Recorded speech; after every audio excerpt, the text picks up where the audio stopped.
Swastiastu. Assalamualaikum warahmatullahi wabarakatuh.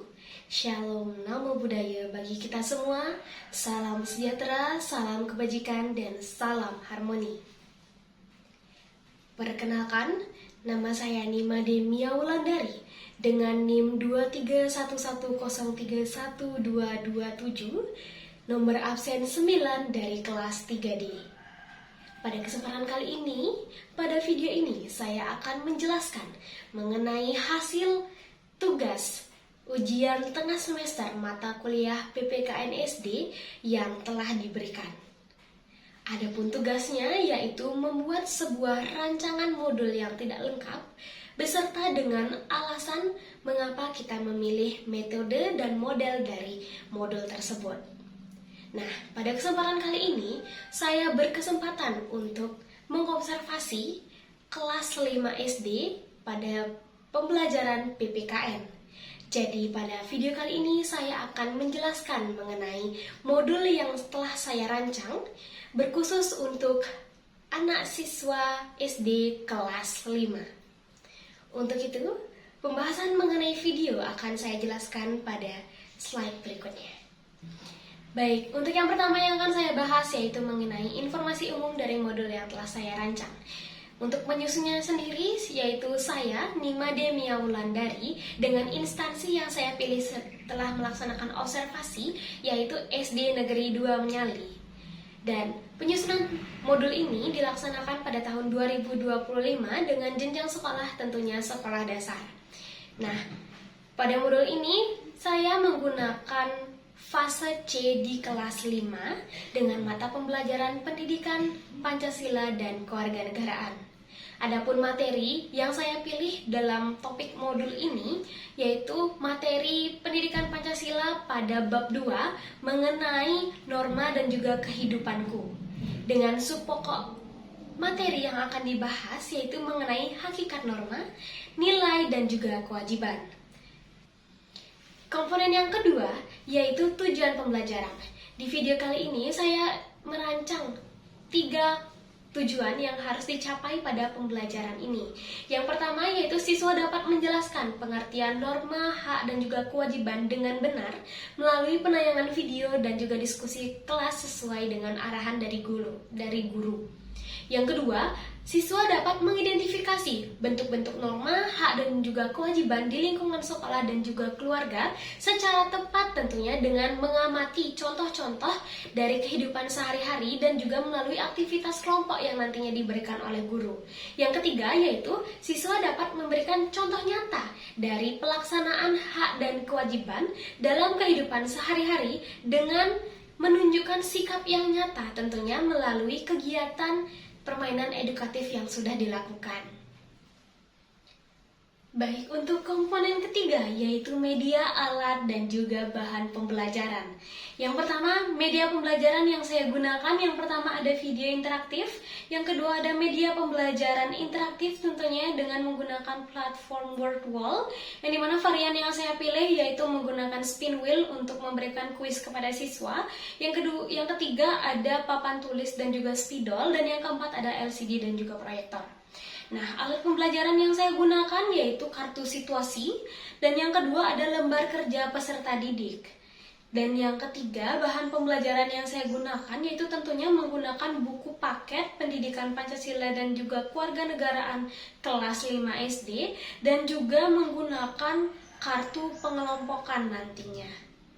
Selanjutnya yaitu ada pemahaman bermakna atau ide besar yang digunakan dalam rancangan modul ini, yaitu di mana norma, hak dan juga kewajiban itu merupakan dasar penting dalam menciptakan kehidupan yang tertib dan juga harmonis, baik itu di rumah, sekolah ataupun di masyarakat. Nah, dengan memahami hal ini, siswa itu diharapkan mampu melaksanakan hak dan juga kewajibannya secara seimbang, dan juga siswa itu diharapkan mampu bertanggung jawab, menghargai orang lain, dan dapat membangun kedisiplinan sejak usia dini. Selanjutnya yaitu ada pertanyaan pemantik Pertanyaan pemantik pertama yaitu mengapa kita perlu memiliki aturan baik itu di rumah ataupun di sekolah, dan apakah yang akan terjadi jikalau aturan tersebut itu tidak diikuti. Pertanyaan pemantik yang kedua yaitu mengapa kita perlu menghargai hak orang lain meskipun kita memiliki hak yang sama, dan apa yang bisa terjadi jika kita tidak saling menghargai. Baik, untuk tahap yang keenam yaitu ada kegiatan pembelajaran, yang dimana kegiatan pembelajaran ini saya rancang menjadi 3 tahap. Yang pertama yaitu pendahuluan dilaksanakan selama 10 menit. Yang kedua ada kegiatan inti yang dilaksanakan selama 60 menit, dan juga kegiatan penutup nanti dilaksanakan selama 10-15 menit. Baik, untuk kegiatan pendahuluan, yang pertama yang dilakukan guru adalah guru menyapa siswa dengan sapaan ramah dan juga senyuman tentunya. Contohnya yaitu, selamat pagi anak-anak, bagaimana kabar kalian kali ini? Apakah semua baik? Baik, setelah menanyakan kabar dari siswa, guru bisa mengecek kehadiran, apakah ada yang tidak sekolah atau bagaimana. Selanjutnya, guru itu dapat memberikan ice breaking untuk membangkitkan semangat siswa dalam kegiatan pembelajaran. Tahap yang ketiga, guru itu memberikan pertanyaan pemantik yang berkaitan dengan materi yang akan diajarkan. Contohnya seperti yang sudah saya bacakan tadi. Contoh yang pemantik yang pertama yaitu mengapa kita perlu memiliki aturan baik itu di rumah ataupun di sekolah, dan jika aturan tersebut tidak ditaati, apa yang akan terjadi. Lalu yang keempat, guru itu menjelaskan tujuan pembelajaran yang akan dilaksanakan hari ini. Baik, untuk kegiatan yang kedua yaitu kegiatan inti yang dilaksanakan selama 60 menit. Yang dimana kegiatan inti ini juga dibagi menjadi beberapa bagian. Yang pertama yaitu eksplorasi konsep yang dilaksanakan selama 15 menit. Yang dimana kegiatannya yaitu tahap pertama, guru itu akan menayangkan video interaktif berkaitan dengan materi yang akan kita bahas, yaitu norma, hak, dan juga kewajiban. Nah, setelah menonton itu, guru itu mengajak siswa untuk berdiskusi terkait dengan materi yang sudah disampaikan pada video. Hal ini dilakukan untuk mengukur dan juga memperdalam pemahaman siswa mengenai materi yang sudah dipaparkan. Adapun contoh pertanyaan yang dapat ditanyakan, yang pertama yaitu apakah yang kamu pahami dalam video tersebut. Melalui pertanyaan ini, siswa itu dapat terdorong untuk berpikir kritis bagaimana apa yang sudah mereka pelajari dalam video yang mereka tonton. Yang kedua yaitu apakah yang membedakan antara hak dan juga kewajiban.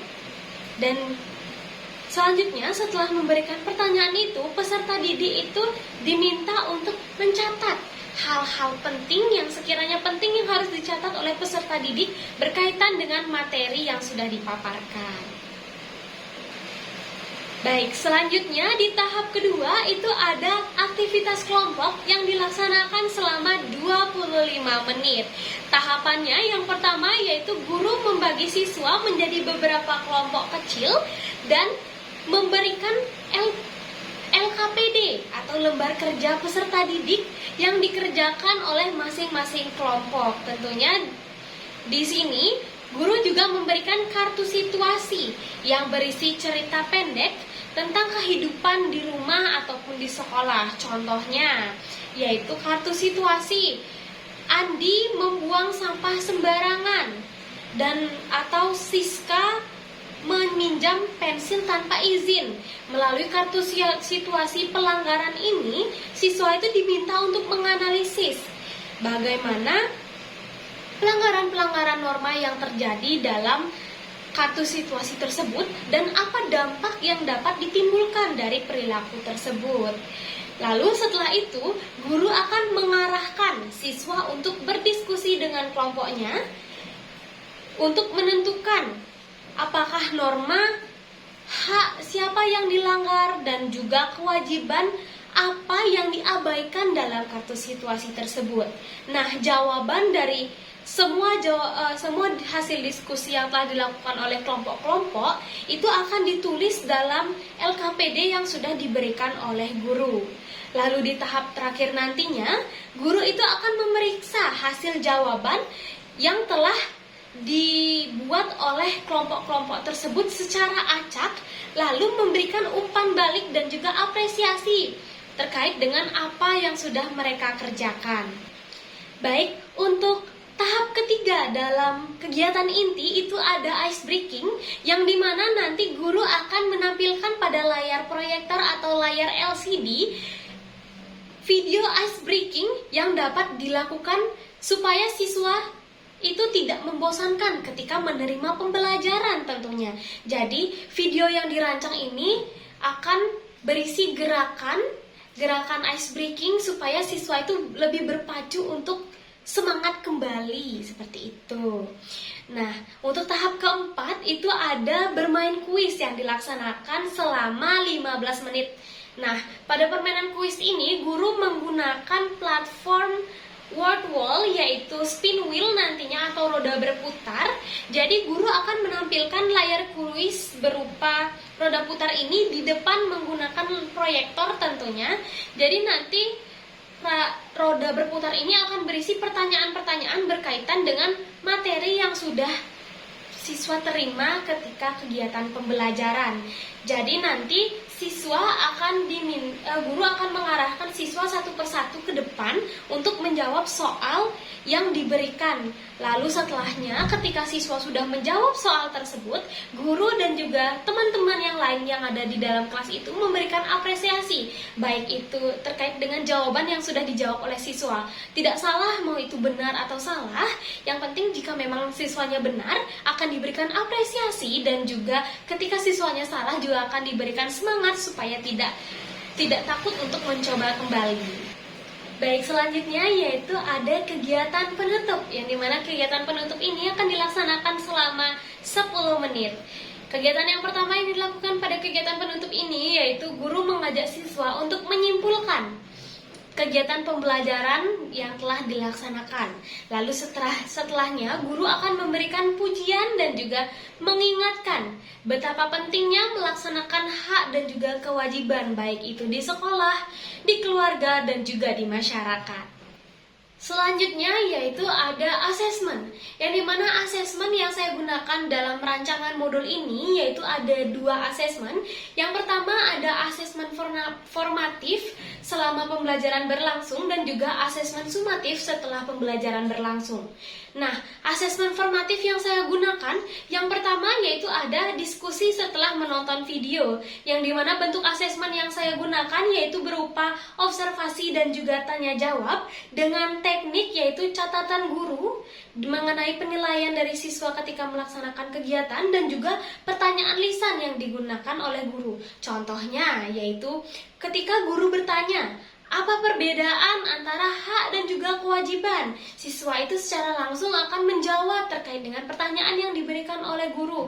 Misalnya siswa itu akan menjawab, hak adalah sesuatu yang dapat kita lakukan dan juga kewajiban harus kita lakukan, seperti itu contohnya.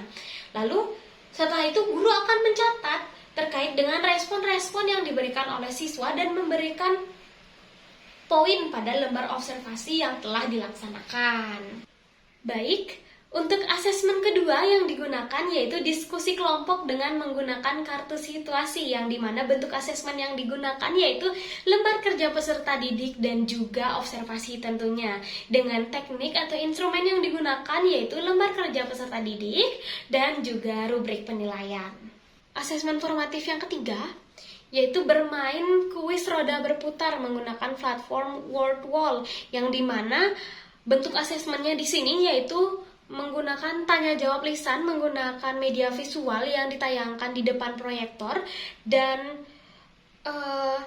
teknik yang digunakan dalam asesmen ini yaitu menggunakan pertanyaan acak di media putar itu nanti, dan siswa itu menjawab dari hal tersebut.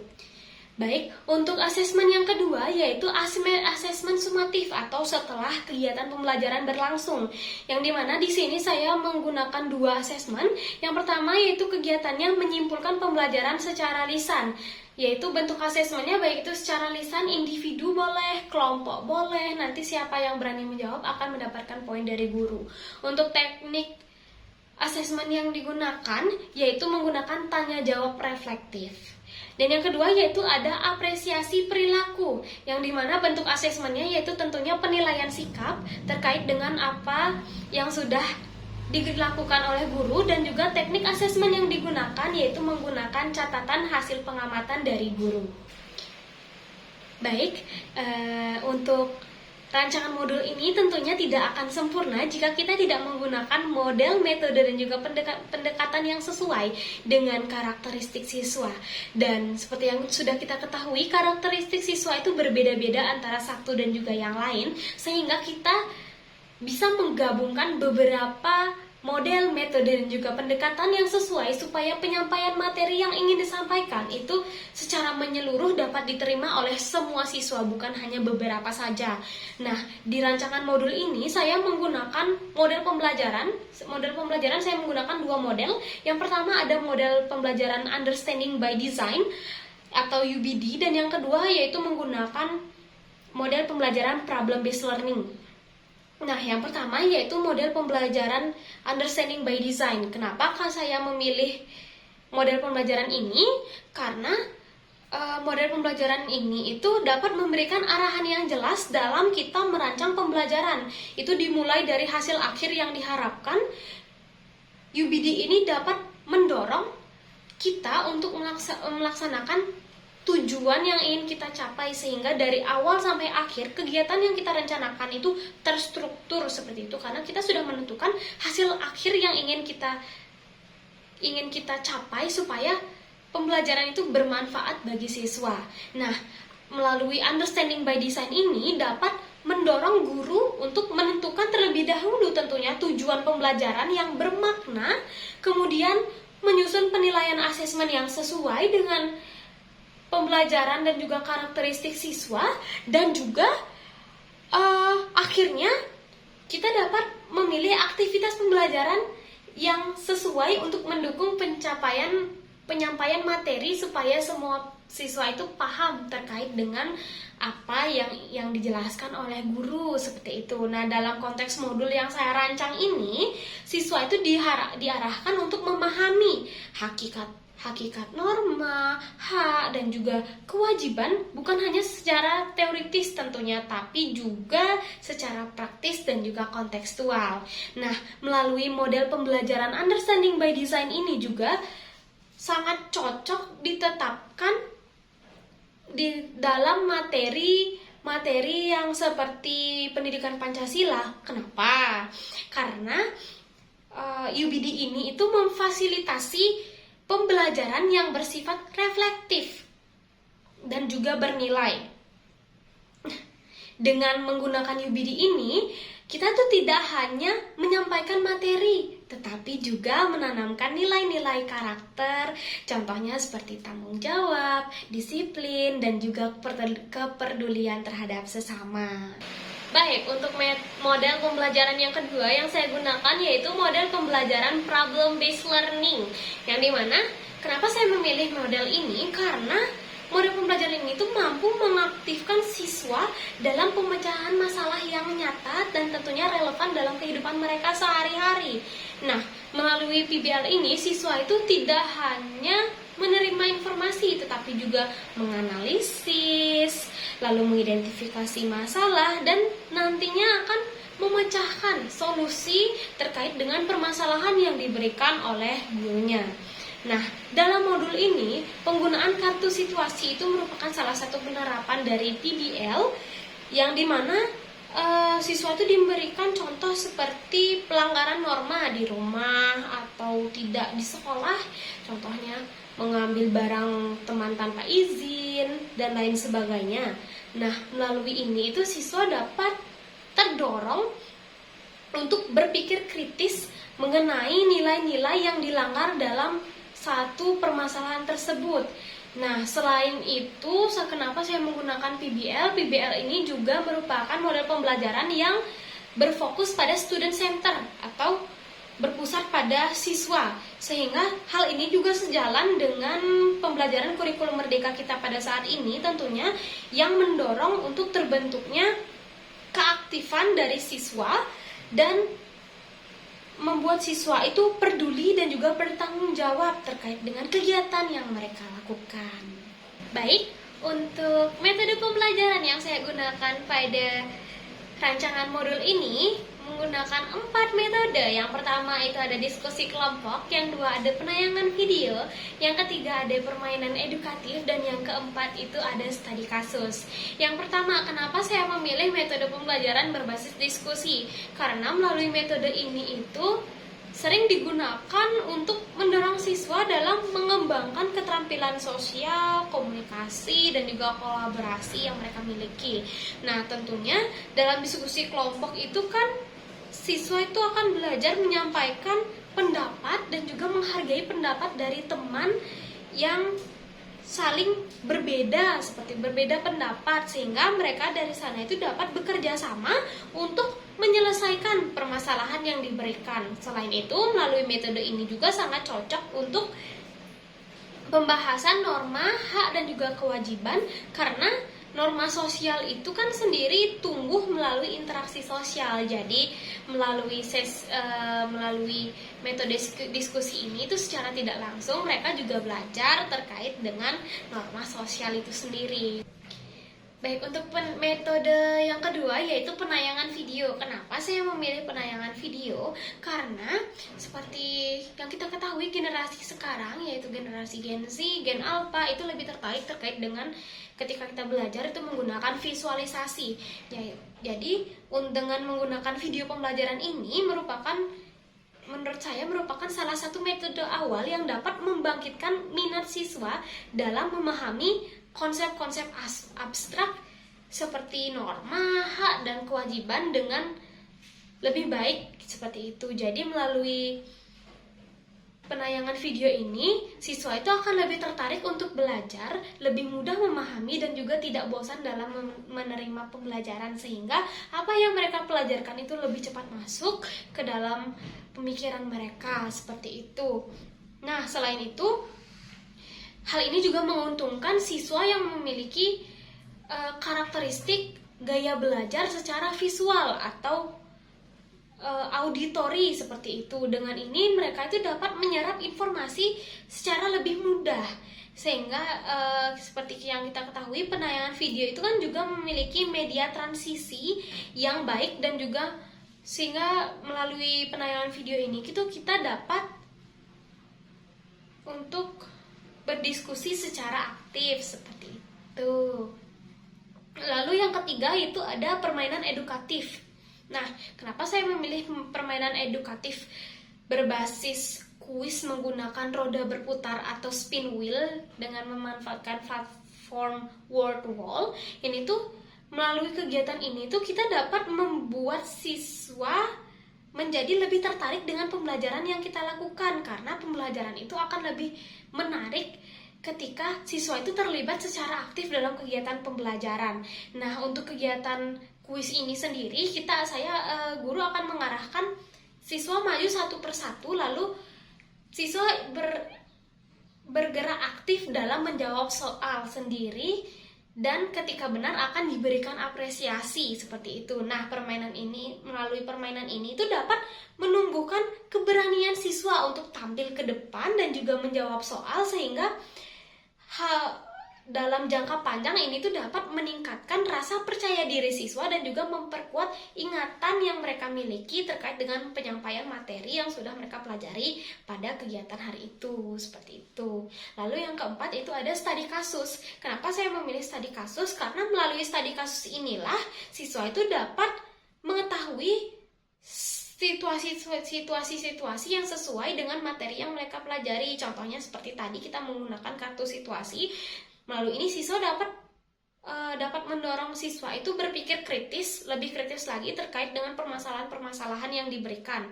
Nah, dengan adanya pemecahan masalah yang dimanipulasi dari kehidupan sehari-hari, siswa itu dapat mengembangkan kemampuan analisis dan juga penalaran moral, serta selain itu siswa itu mampu dapat memahami hubungan antara tindakan, norma, tanggung jawab dan juga tanggung jawab secara pribadi. Baik, untuk yang terakhir yaitu pendekatan. Pendekatan yang saya gunakan dalam rancangan modul ini yaitu menggunakan pembelajaran mendalam atau deep learning. Kenapa saya memilih pendekatan ini? Karena melalui pendekatan ini itu dapat menanamkan pemahaman konseptual bagi siswa, bukan hanya sekadar hafalan semata, tapi juga pemahaman yang lebih mendalam terkait dengan materi yang mereka pelajari.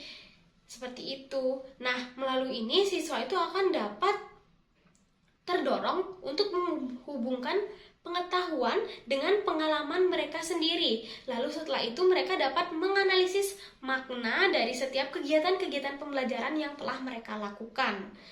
Nah, dalam metode deep learning ini yang saya terapkan dalam rancangan modul pembelajaran, yang pertama itu ada mengajak siswa untuk menyimpulkan pemahaman secara mandiri. Dan yang kedua yaitu memberikan ruang untuk siswa melakukan refleksi dan juga diskusi secara lebih bermakna.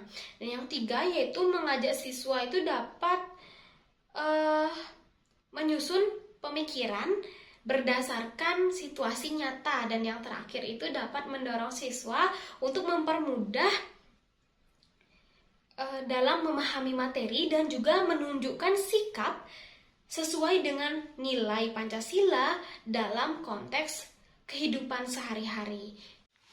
Baik, itulah tadi pembahasan mengenai rancangan modul yang telah saya rancang. Akhir kata saya ucapkan Om Santi Santi Santi Om. Wassalamualaikum warahmatullahi wabarakatuh. Shalom, nama budaya, salam kebajikan dan salam harmoni.